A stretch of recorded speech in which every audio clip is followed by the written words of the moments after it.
नमस्कार दोस्तों, way of success YouTube channel पर आप सभी का स्वागत है। बात करेंगे फिजिकल एजुकेशन वन लाइनर प्रश्नों की, बिना किसी रुकावट के बहुत ही जल्दी जल्दी शीघ्रता करेंगे। तो देखें, आज का पहला प्रश्न, शारीरिक शिक्षा संस्थान हैदराबाद की स्थापना कब हुई? 1931। शारीरिक शिक्षा संस्थान कलकत्ता की स्थापना 1932 और लखनऊ की स्थापना भी 1932। कामदेवली शारीरिक शिक्षा संस्थान 1938, लाहौर 1940। शारीरिक शिक्षा संस्थान रामपुर 1945। कब? 1945। LNCP ग्वालियर 1957। त्रिवेंद्रम 1984। बेंगलुरु 1975। कलकत्ता 1983। गांधीनगर 1987। तो ये इनकी स्थापना थी, याद रखेंगे। यहीं पर एक प्रश्न और बनता है, NCTE एक्ट कब बना? एक्ट 1993 में बना था, जबकि NCTE की स्थापना अर्थात लागू 1995 से हो गया था। Rajkumari Amrit Kaur scheme 1953। Advisory board of physical education, याद रखना, 1959 में बना। नेशनल फिजिकल एफिशिएंसी टेस्ट कब बना? 1971। HVPM हनुमान व्यायाम प्रसारक मंडल कब बना था? 1914 में। किसने बनाया? तो अम्बादास पंत और अनंत कृष्ण वैद, तो दोनों भाइयों ने मिलकर के बनाया था हनुमान व्यायाम प्रसारक मंडल। ओलंपिक में शपथ कब से आरंभ हुई थी? तो ओलंपिक में शपथ 1920 के सिडनी ओलंपिक से आरंभ हुई। ओलंपिक में महिलाओं ने सर्वप्रथम किसमें भाग लिया था? तो याद रखना, लॉन्ग जंप और हाई जंप में प्रतिभाग किया था। पुरुष की हैंडबॉल का वजन कितना होता है? 425 से 475 ग्राम। एंटीरियर डेल्टोइड एक प्रकार से कंधों का संकुचन है। बाइसेप्स फेमोरिस घुटनों का संकुचन है। ट्राइसेप्स कोहनी का विस्तार। ट्राइसेप्स कोहनी का विस्तार। ओलंपिक मोटो किसने दिया? याद रखना, फादर हेनरी डिडान ने दिया था। तो फादर हेनरी डिडान ने जो मोटो दिया था, आदर्श वाक्य था क्या? सिटियस, अल्टियस और फोर्टियस। सिटियस का अर्थ होता है तेज, अल्टियस का अर्थ होता है ऊंचा और फोर्टियस का अर्थ होता है बलशाली। लेकिन अभी 2020 वाला ओलंपिक 2021 में हुआ, उसमें एक शब्द और जोड़ दिया, टुगेदर। इसी को दूसरी भाषा में बोल देते हैं कम्युनिटर। तो अब वर्तमान में क्या है? Citius, altius, Fortius and together. Together को कम्युनिटर या साथ साथ। तो ये था ओलंपिक मोटो, किसने दिया था? Father Henri Didon. और आगे बात करेंगे, गर्ट्समथ कहाँ के थे? जर्मनी के निवासी थे। पर हेनरिक लिंग कहाँ के निवासी थे? स्वीडन के निवासी थे। नील्स बुक कहाँ के निवासी थे? डेनमार्क। हाइपोक्सिया, हाइपोक्सिया क्या है? तो ऑक्सीजन का अभाव भी हाइपोक्सिया कहलाता है। हाइपोकाइनेटिक क्या है? तो हाइपोकाइनेटिक शारीरिक क्रियाओं का अभाव। शारीरिक क्रियाओं का अभाव। बर्पी टेस्ट क्या है? तो स्फूर्ति नापने के लिए बर्पी टेस्ट किया जाता है। बांस स्टिक टेस्ट बैलेंस के लिए। मैकलॉय टेस्ट शक्ति परीक्षण। ब्रिजअप टेस्ट नम्यता।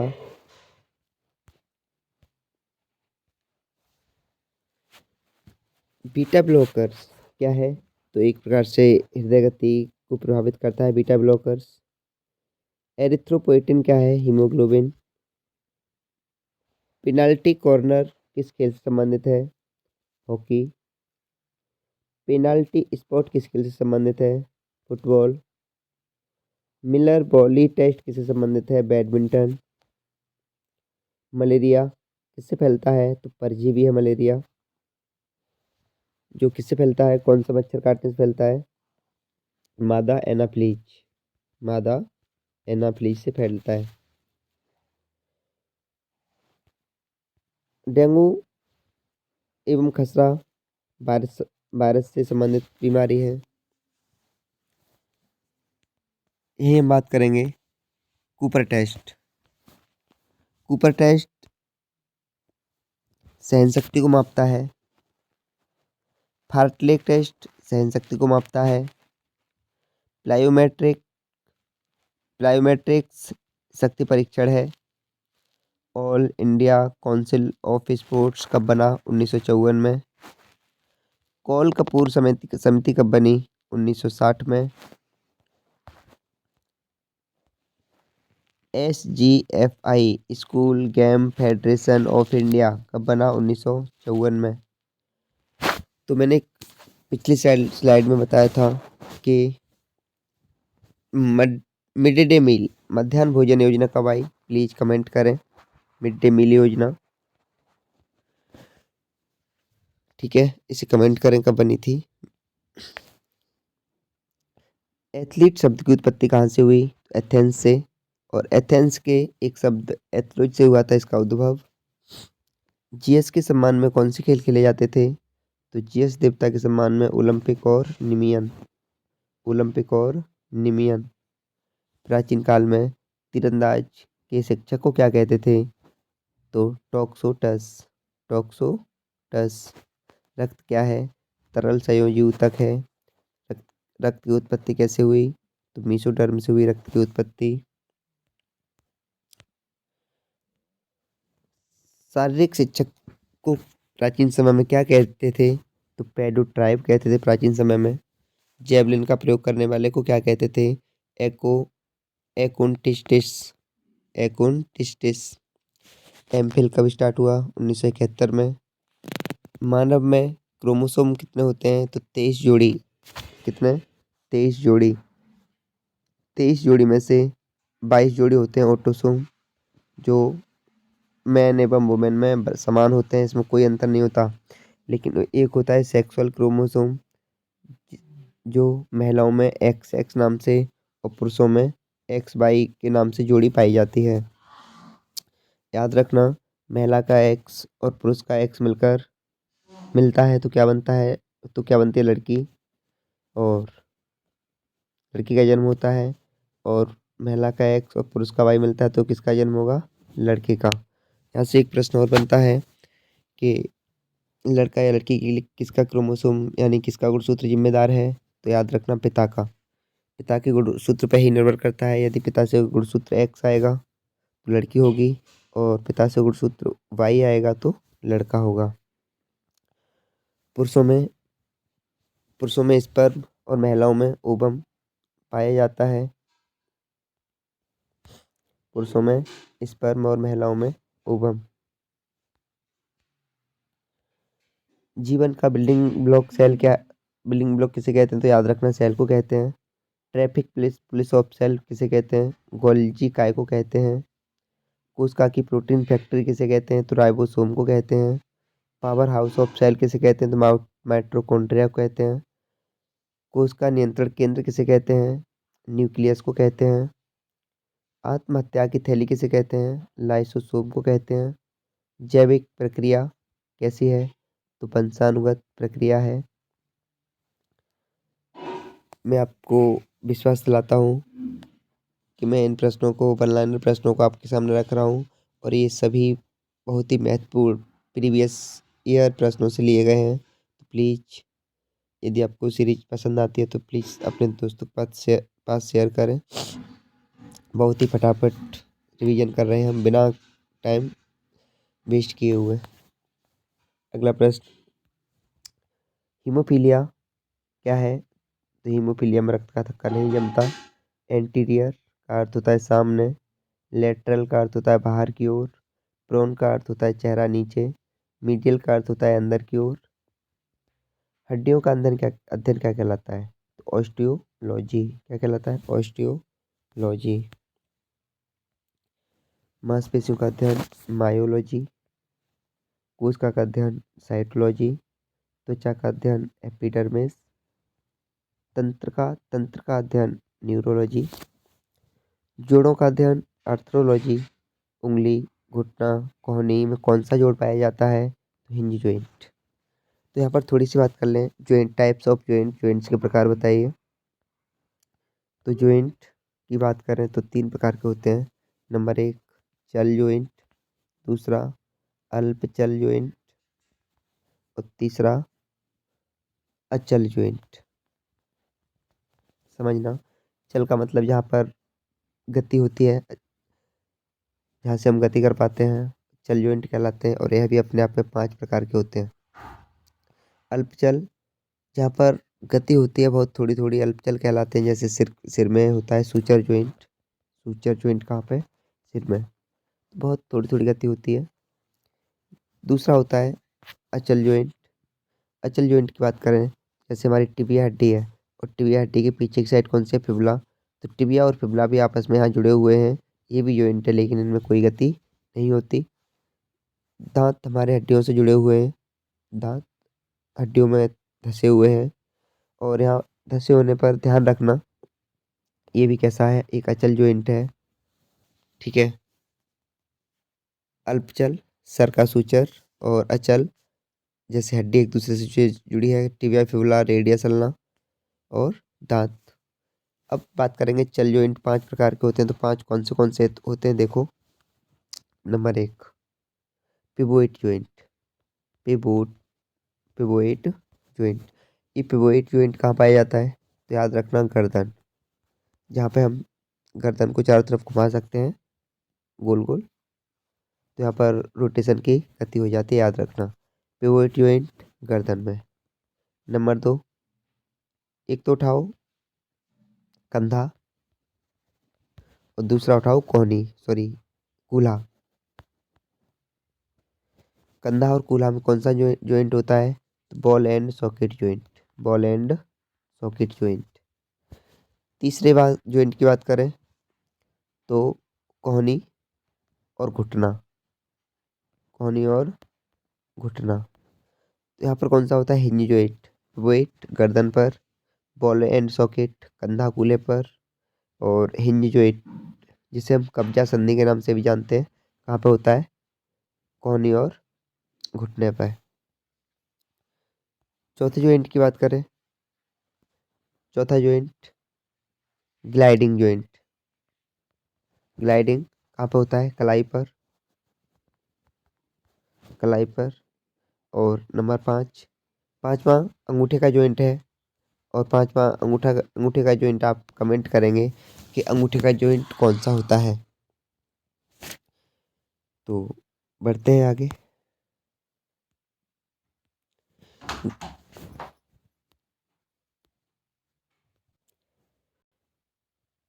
बढ़ते हैं आगे। तो अगला प्रश्न है गर्दन का जॉइंट। मैंने अभी बताया था पिवोट जॉइंट कौन सा? Pivot joint. कूल्हा और कंधा बॉल एंड सॉकेट जॉइंट जिसे हम गेंद एवं गड्ढा संधि के नाम से भी जानते हैं। कलाई का जॉइंट ग्लाइडिंग जॉइंट। आगे कशेरुका की बात करें तो कशेरुका मतलब मेरुदंड में कितनी हड्डियां होती हैं? तो किड्स यानी बच्चों में 33 और एडल्ट वयस्क में 26। बढ़ते हैं आगे। राष्ट्रीय खेल विकास निधि कब बनी? 1998। कब? 1998। सांख्य दर्शन के जनक कपिल मुनि। न्यूरॉन मस्तिष्क से संबंधित है। कॉर्निया आँख से संबंधित है। नेफ्रॉन गुर्दे से संबंधित है।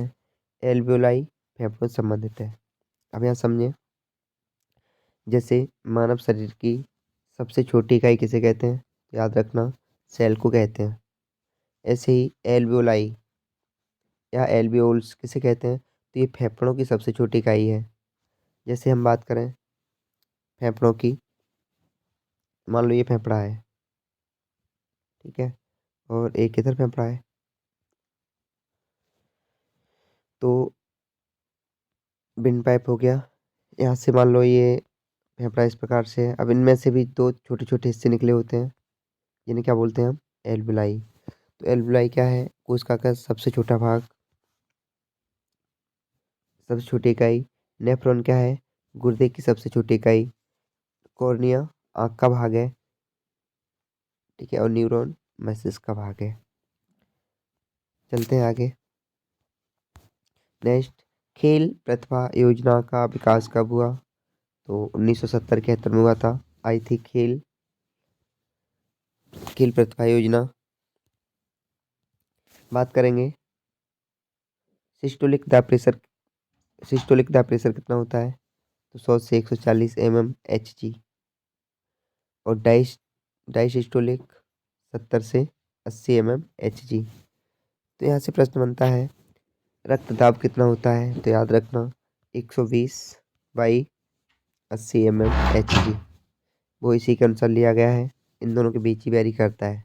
यदि किसी का दाब 120 से थोड़ा बहुत ऊपर है या थोड़ा बहुत नीचे है, जैसे किसी का 125/80 है, तो भी घबराने की बात नहीं है, क्योंकि ये वेरी कहाँ से कहाँ तक करता है, 100 से 140 तक। ये औसत होता है 120, 70 से 80 तक। तो ये इन सब का औसत लिया जाता है, ध्यान रखना। आगे, विटामिन B1 का रासायनिक नाम क्या है, तो याद रखना बेरी बेरी। क्या नाम है, बेरी बेरी। तो ये बेरी बेरी रोग क्या होता है, समझो, एक प्रकार से छोटा मोटा लकवा भी कह सकते हैं। जैसे लकवा के लक्षण होते हैं ना, वही लक्षण इसके होते हैं। थोड़े थोड़े हाथ हिटना, पैर हिटना, पैरों का सो जाना, वो सब बेरी बेरी का लक्षण होता है। अब ऐसा नहीं कि कोई 2-4 घंटों से एक जगह बैठा है और उसके पैर सो गए, तो इसका मतलब उसे भी बेरी बेरी है, नहीं, या B1 कमी है, नहीं। यहाँ हम बैठ पाए और हमारा पैर हिटने लगा, इसका मतलब क्या है, और ये किसकी कमी से होता है, किसकी अधिकता से होता है, तो पॉलिश के चावल खाने से या अधिक मक्का खाने से यह बीमारी होती है। आगे बढ़ते हैं। राष्ट्रीय महिला खेल उत्सव कब आया, 1975 में।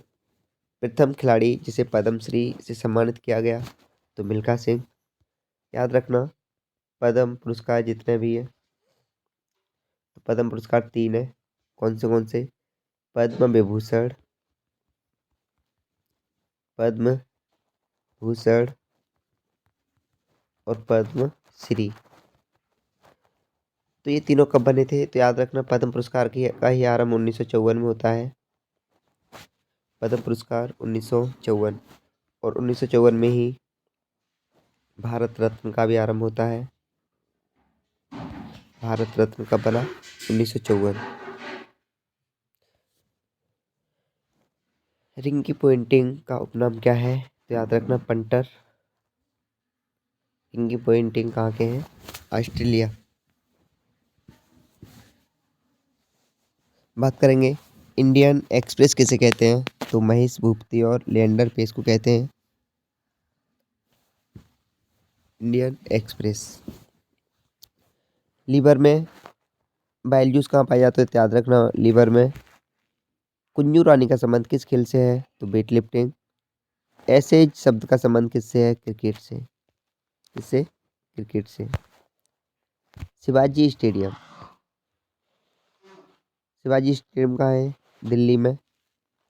केडी से बाबू स्टेडियम, लखनऊ में। Salt lake, Kolkata. सोनाक्षी राठौर का संबंध शतरंज से। अखिल कुमार का संबंध मुक्केबाजी। प्राचीन समय में डेनमार्क में हैंडबॉल का आविष्कार हुआ था। तो यहाँ पर देखो हमारा टॉपिक ये क्या, हैंडबॉल। तो हैंडबॉल का प्राचीन समय में आविष्कार कहाँ हुआ, डेनमार्क में। चेक गणराज्य में से क्या कहते हैं? तो हजेना। क्या बोलते हैं? हजेना। यूक्रेन में हैंडबॉल, और जर्मनी में टूरबॉल, और इसकी फेडरेशन क्या है? IHF। क्या? IHF। अभी हमने चर्चा की थी कि हैंडबॉल का वजन कितना होता है, तो 425 से 475 ग्राम ये हैंडबॉल का वजन होता है।